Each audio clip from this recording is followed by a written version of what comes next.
Dina zaman kiwari naon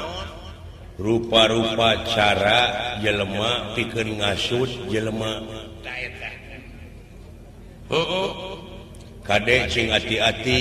urang cing ingat karena sejarah setan sejarah iblis aya kitu eta iblis usul ka pangeran baheula euceukna keterangan usul kumaha setan atawa iblis usul ka pangeran heuh ka Allah hayang panjang umur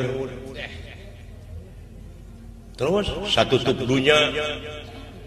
dibere ku Allah dibere hayang gagah diidinan hayang ngagoda anak putu Adam diidinan dirinya tanda kutip teh kumaha tanda kutip anak Adam teh teu awewe teu lalaki teu cacah teu menak teu pangkat teu kuring teu pamimpin teu rakyat teu kolot teu budak teu miskin teu kaya tah ari setan di mana ngagoda jelema anu pangkatna raja bakal leuwih bahaya lamun setan abus ka jelema anu berpengaruh tadinya leuwih bahaya sapertina dewek teh hiji guru muridna teh aya ratusanana tah si guruna teh tuluy kagoda ku iblis nyaeta nyaritakeun manehna soal kangewa manehna ka batur make dalil ngalibatkeun anak muridna tangtu bakal digugut ku anak muridna bahayana can eta anak murid bakal milu geuleuh ta ka musuh guruna sanajan eta guruna teh salah pasti eta mah heueuh tah ti dieu cing bisa nganalisa naon mungguh jelema nu mikir tapi kudu kritis ayeuna mah euy kudu kaharti ulah wa kasumuhun dawuh cing waspada permana tinggal contohna mah kieu we lah sanajan indung bapa ayeuna tah ngagarong mah ulah digugu sebab disilakaeun teh sing aya pamilih benar kata pikiran teh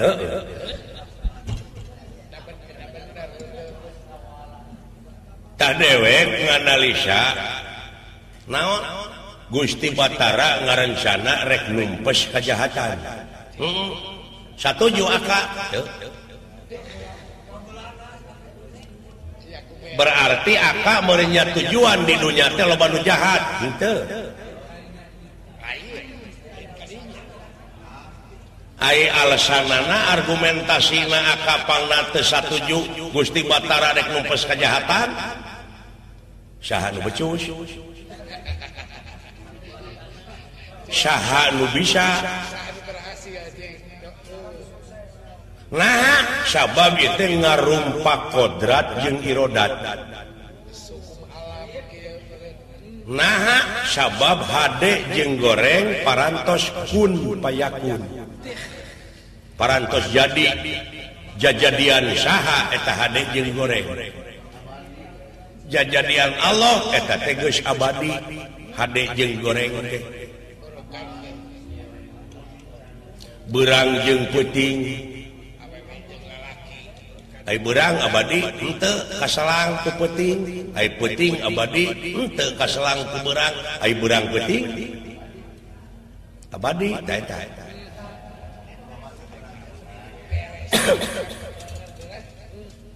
hade jeung goreng atawa adil jeung jahat teh sabenerna geus jadi manusia mau bisa numpes malah lamun boga tekad numpes eta ngaleuweuhan Allah apaan kita berusaha nah kalau kita larinya kepada berusaha berusaha untuk meminimalisasi tensi kriminalitas, memperkecil ruang lingkup kejahatan seperti Daek Ngarona, Siskamling. Nah itu berusaha, manusia itu berusaha, bukan numpes. Sabab kejahatan moal siapa yang dunya ngandeg mah ingat kada janji iblis. Siapa yang hirup manehna panjang umur jeung rek ngagoda anak putu Adam aya idin ti Allah. Allah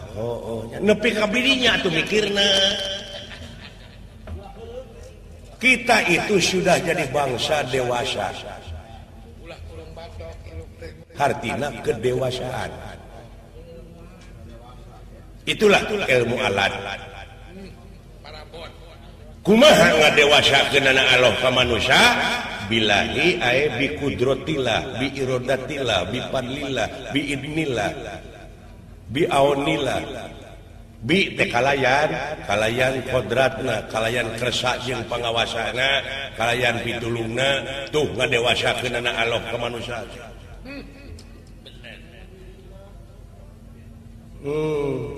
Pinter akal geuning ngaji.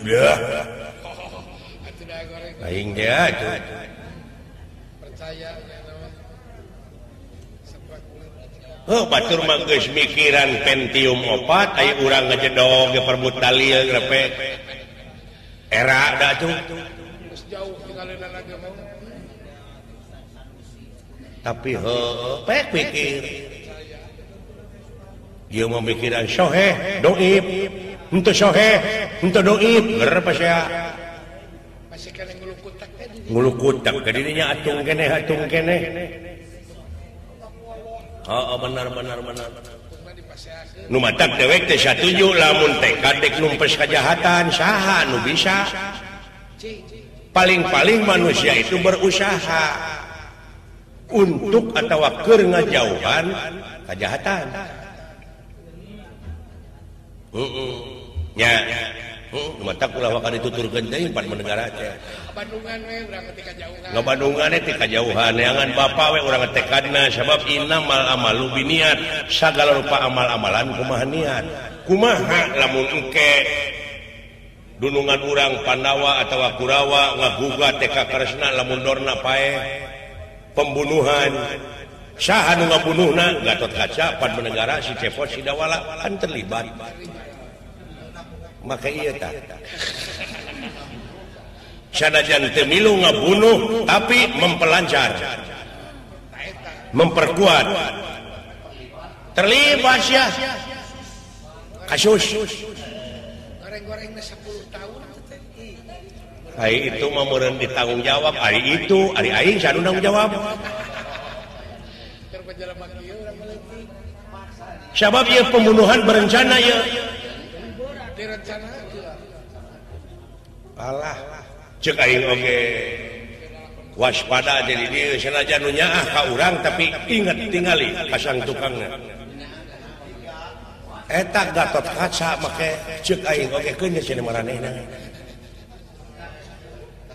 atuh bejaan moal ditarima sabab datang lagi ti aing ti sanapeun ti rakyat da ayeuna mah percayana ka jelema teh lamun urang loba dunyana lamun urang luhur pangkatna kakara percaya ai datang ti aing moal didenge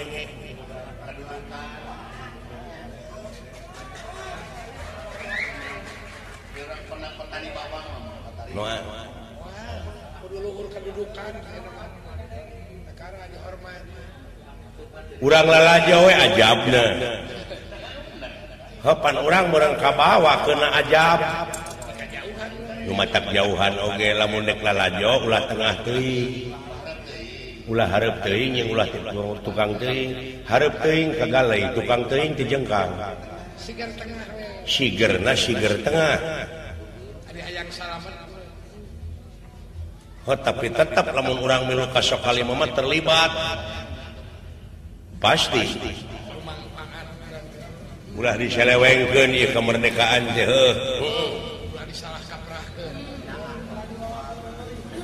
kahijina deui naon cikeneh kapan urang teh sasi Rajab mieling diisrokeun dimiradkeunana junjunan urang Nabi besar Muhammad sallallahu alaihi wasallam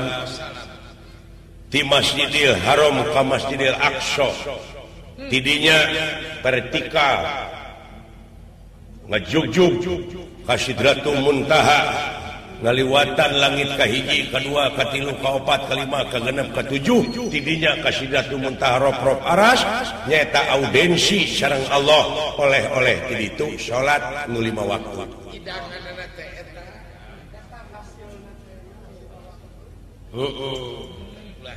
nya kahijina deui mapak sasi Siam. A'udzubillahi minasyaitonir rajim. Bismillahirrahmanirrahim. Ya ayyuhalladzina amanu kutiba alaikumusiyam kama kutiba alal ladzina min qablikum la'allakum tattaqun. Supaya maneh jadi jalma takwa, yuk kurang bebarengan dina bulan puasa. Mun kuring gering teu naon dina bulan Syawal gentian sapanjang silaing dina bulan puasa gering. Kumaha mun geringna sabulan gentian sabulan di mana kecageun. Kitu kumaha lamun teu ngagentian pijah nu di dahar ku silaing sapoe beak sabarahaeun tah bikeun ka fakir miskin sapoe lamun 30 poe 30 urangeun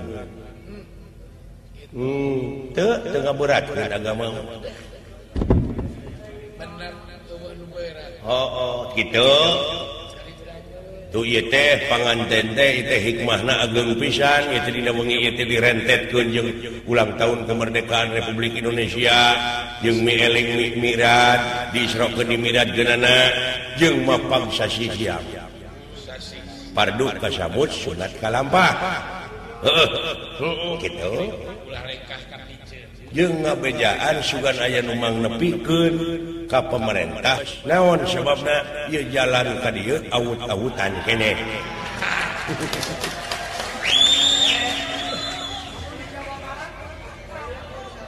lamun di Jawa Barat mah akan kita nya kitu era kitu nya ai pajak di copotan PBB jalan awut-awutan lain moal meureun acan da lain ieu wae meureun omeaneun teh meureun keur dipapai dek kumaha bersatuna hirup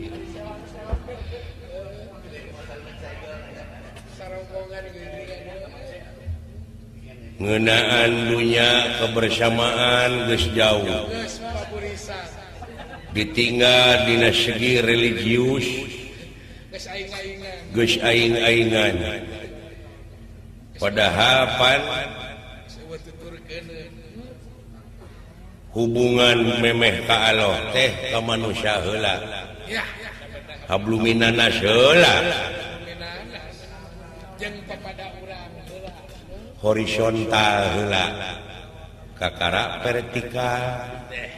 hubungan jeung nu kagungan apan Muhammad oge diisrokeun di miradkeun teh horizontal heula ti Masjidil Haram ka Masjidil Aqsa tidinya vertikal ka luhur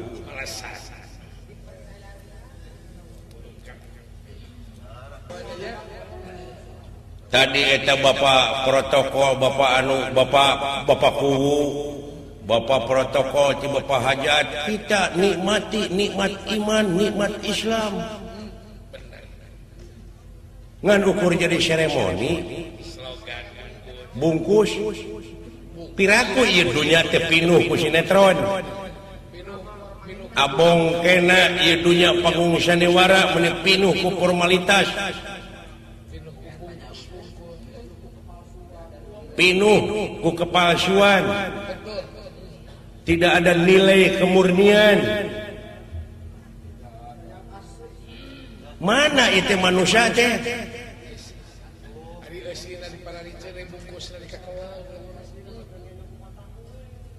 tak lambang negara dengan ukur di bawah ku manuk. Hei Garuda, kapan kau hinggap ke sini? Kapan keadilan diturunkan? Nah ya Garuda teh rek megarkeun nogna.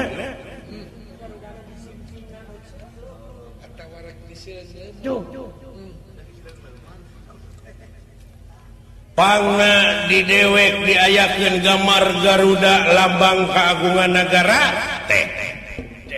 sejarah nu utama sabab Garuda megarkeun nogna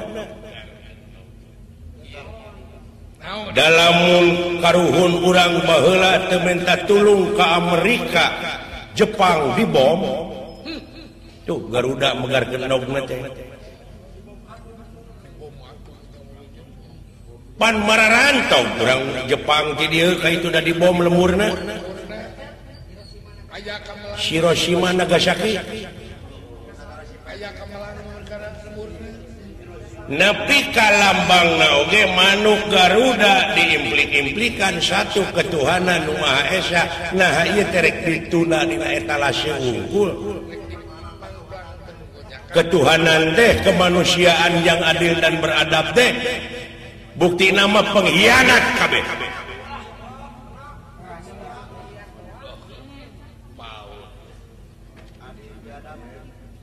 Biadab keadilan dengan ukur berlaku keur nu maling domba unggul aya nu maling duit negara diantep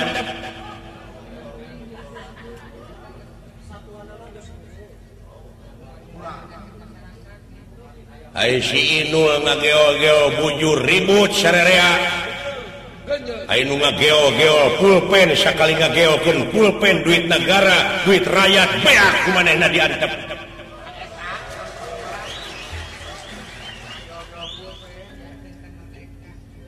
apa artinya merdeka Candi Hanap ayeuna minuman keras ekstasi magadon sabu-sabu geus jadi bahan komoditas ke kampung-kampung bangsa urang geus taleler utamana para pemuda anu jadi tulang tongong negara mana lemah untung aya urang kampung Cibenung bisa ngabendung hawa nafsu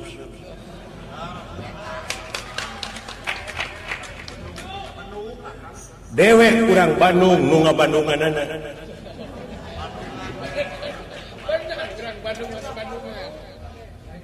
omat ulah parunung cing inget kanu agung lebaran bade sarung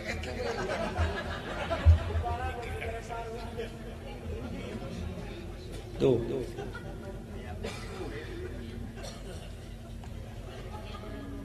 cing inget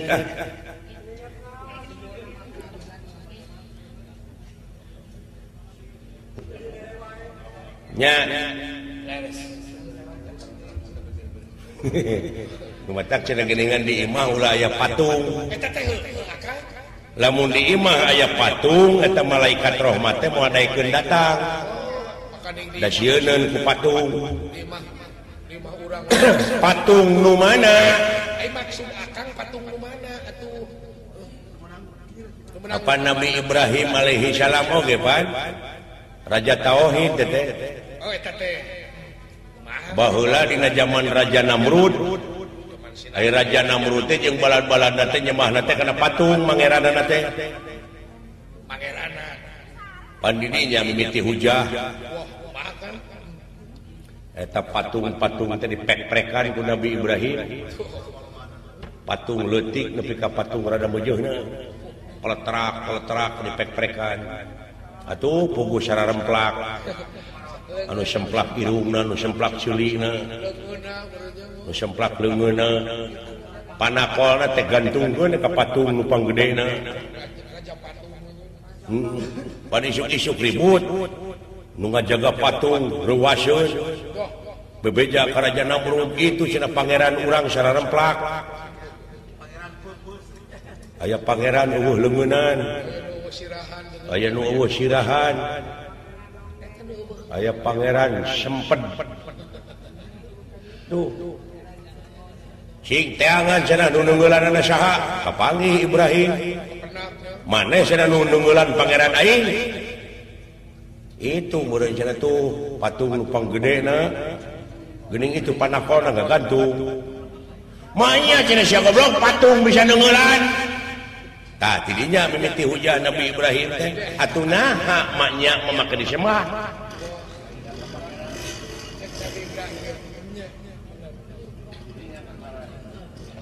maka disembah atuh cenah walah kurang ajar si Ibrahim tewak duruk pancaka ngumpulkeun suluh di luhureun suluh dituna Nabi Ibrahim ti handap diguruk cuhur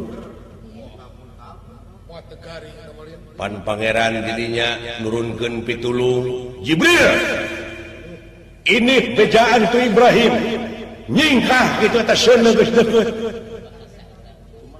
Allah Ibrahim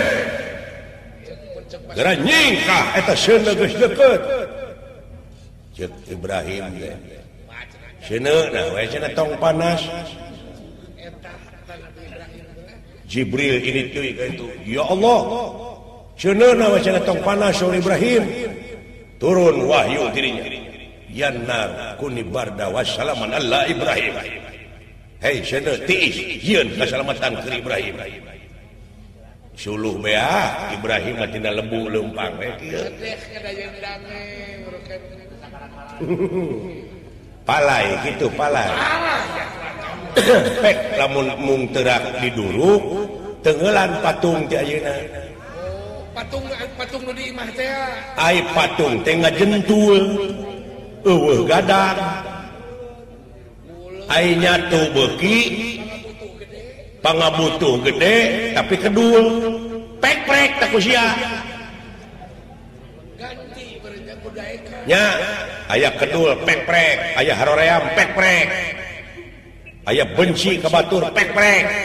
genti kunyaahan kuulasan kuasihan silih asa silih asu silih tuh didinya moal panas gara pek aya batur beunghar alhamdulillah ya Allah batur geus kabeuli mobil abdi urek tumpakna moal panas batur meuli sawah alhamdulillah abdi urek nu maculna ai teh kedua mah moal kaduruk hate teh moal kahartos itu ngaji beres teh Kang ilmu genah kana hate komitmen moralna batur maju alhamdulillah usahana maju aya mun tatanggana nu nurutan atawa anak urang sugan kabawa digawe deuh bagja ilmu macam mana we heuh ceuk aing oge ah tinggal heula sagede